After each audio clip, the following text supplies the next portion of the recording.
Welcome everybody. It's Rev. We're doing a GOAT format locals tournament report.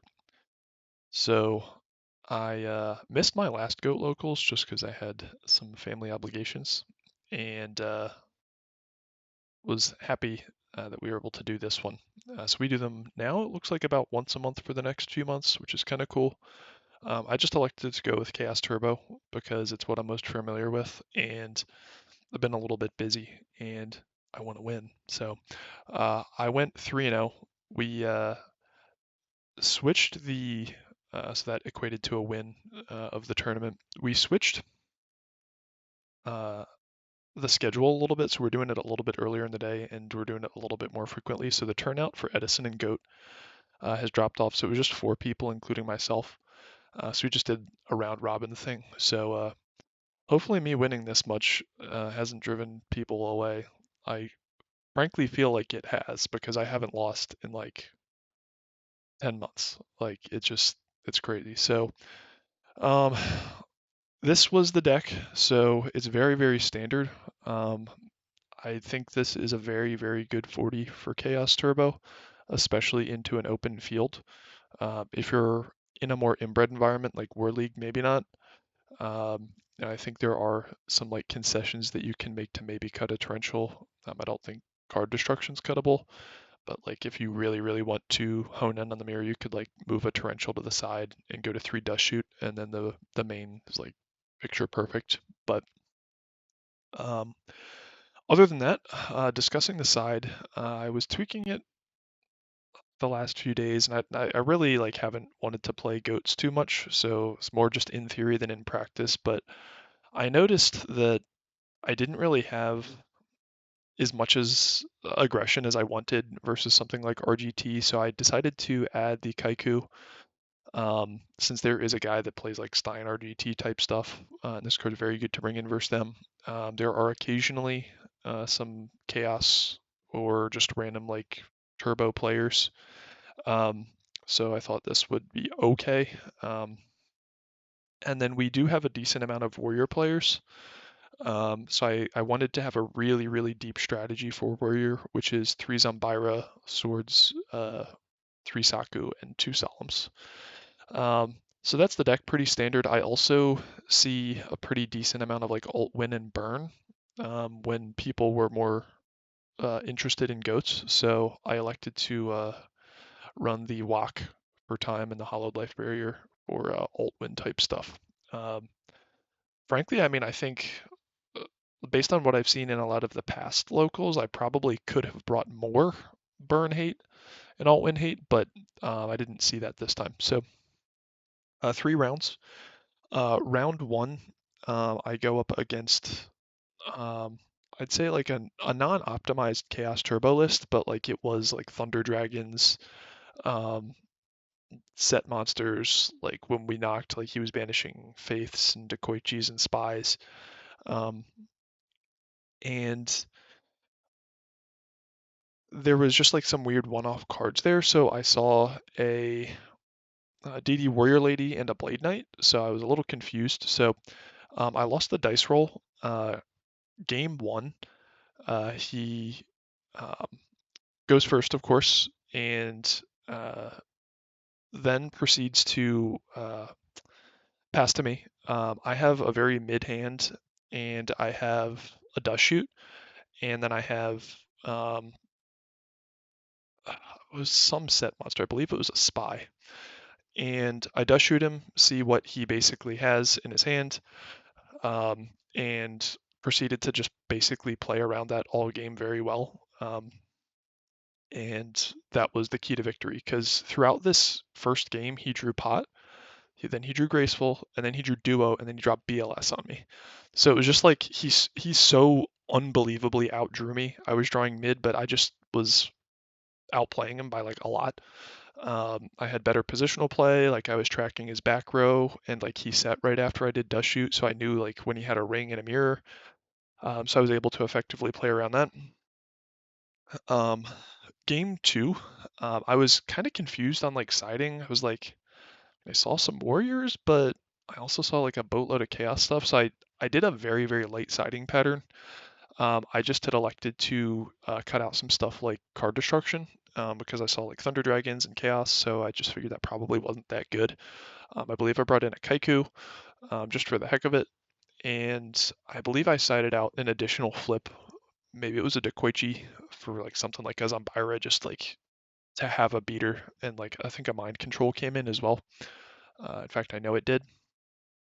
Um, Again, this game he just like opens pot and duo, and I am very down bad, and just more or less kind of outplayed him. So it was pretty gratifying, like just knowing that like at lower levels of play, there's kind of like a paradox of skill, which is like you can beat the huge variance part of this game if there is a huge skill differential.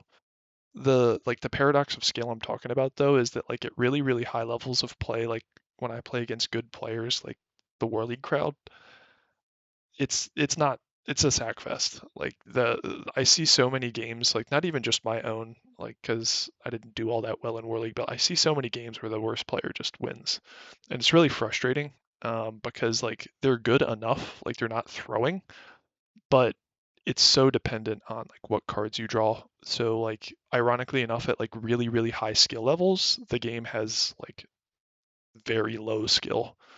Um, Whereas like when there's a mixed skill level, it's high skill, which is it's weird to think about like that this game is kind of a game of negatives. And I've talked about this in some of my other videos, but like with amateur tennis, there's like something called like playing the loser's game, which is that you don't necessarily play to win.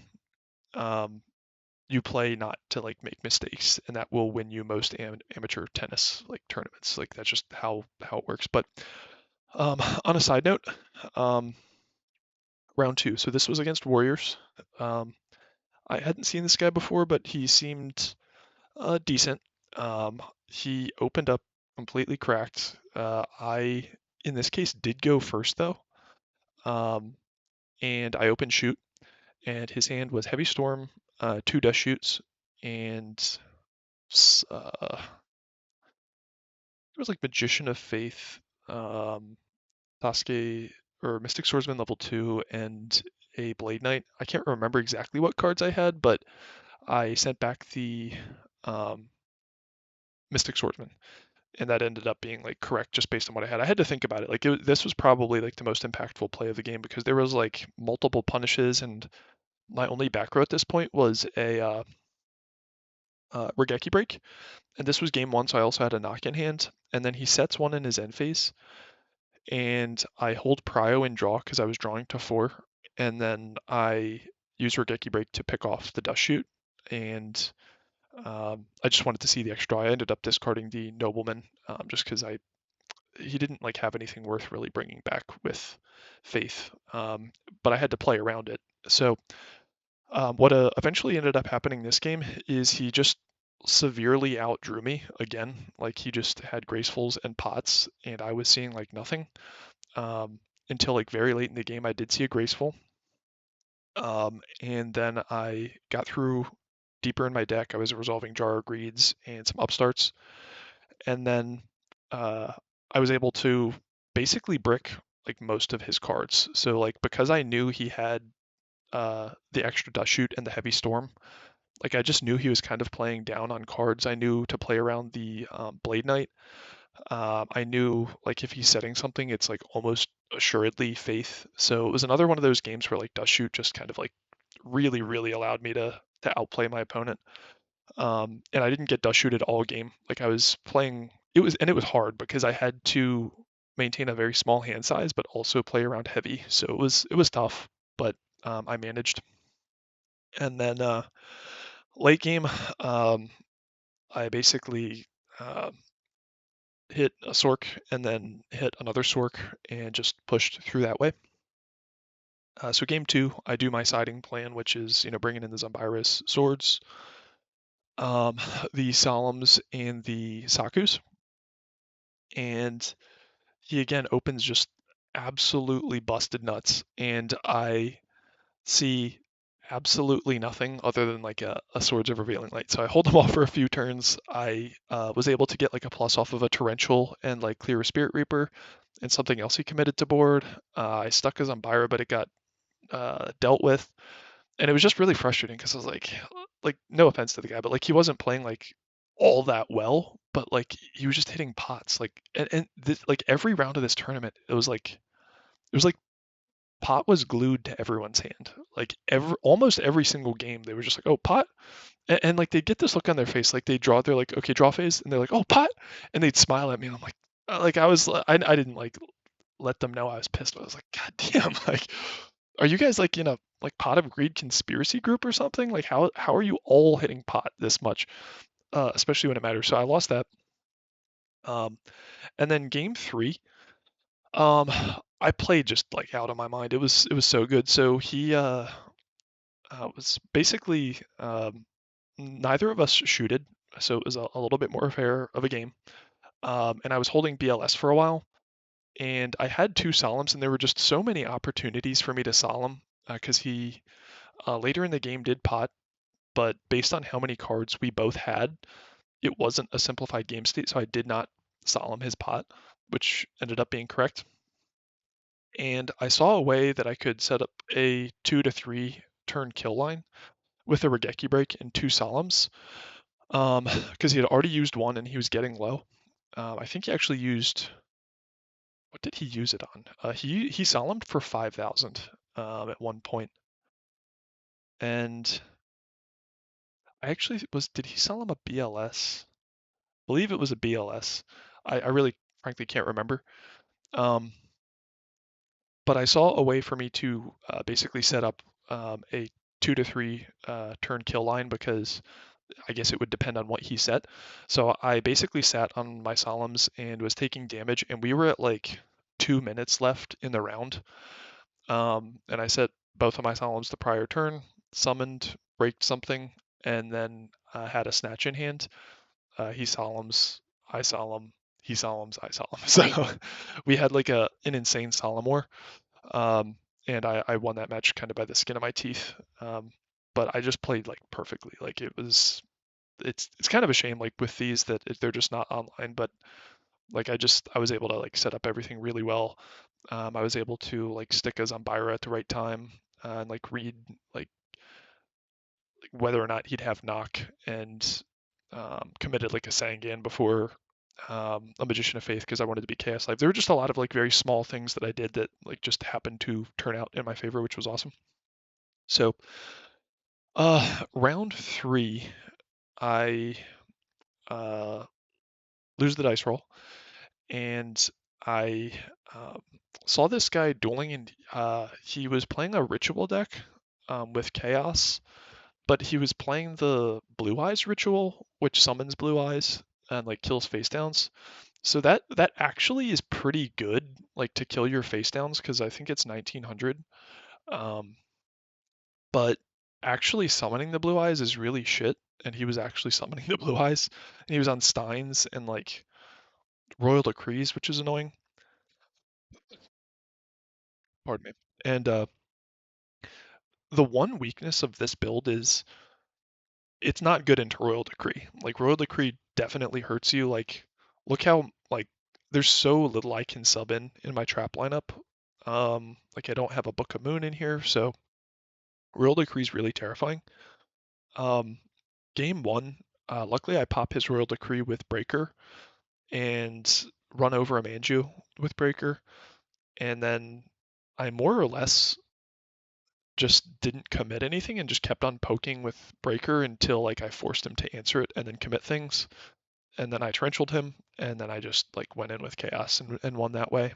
It was another game where again they had Pot of Greed like very early. They just top decked. It was like, oh pot, and I saw no Trinity. The only Trinity I saw was round one, and then I drew a duo round two, game three, when we were like 2 minutes away from time, and it was the turn I OTK'd. So it didn't matter. I just duoed to see what was in his hand, but like or like in case he had like Karibo or something, which he obviously wouldn't. But it was like that's literally all I saw. It was very frustrating.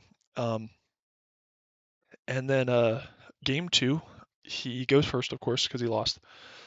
He normal summons Stein, pays 5,000, brings out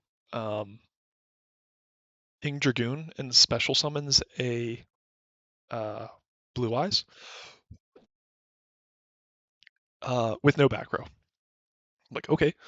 Um, I draw, and I had tribe in hand, and I just tribe his board, swing, and then play pretty conservatively and just win the game from there. I basically just was able to do, like, he was at like very, very low just because he committed too early. And I had to like play around one or two things and like time a heavy correctly, but it was like almost assuredly just going to be a non-game at that point. So he kind of overcommitted. So that's the tournament report. I think things turned out pretty well. I got $25 in store credit and pulled an ulti from my OTS pack. The bitch about it though is like straight from the pack, the ulti is fucked up. So I'm not going to be able to get as much money for it because it's a modern card. And Konami is just printing is so shit. Like I can't believe how many cards when I get OTS packs are just fucked up. It's really annoying. It's poor quality. It's yeah, I just Konami sucks. So that was it. Appreciate you watching, guys. I'll catch you in the next one.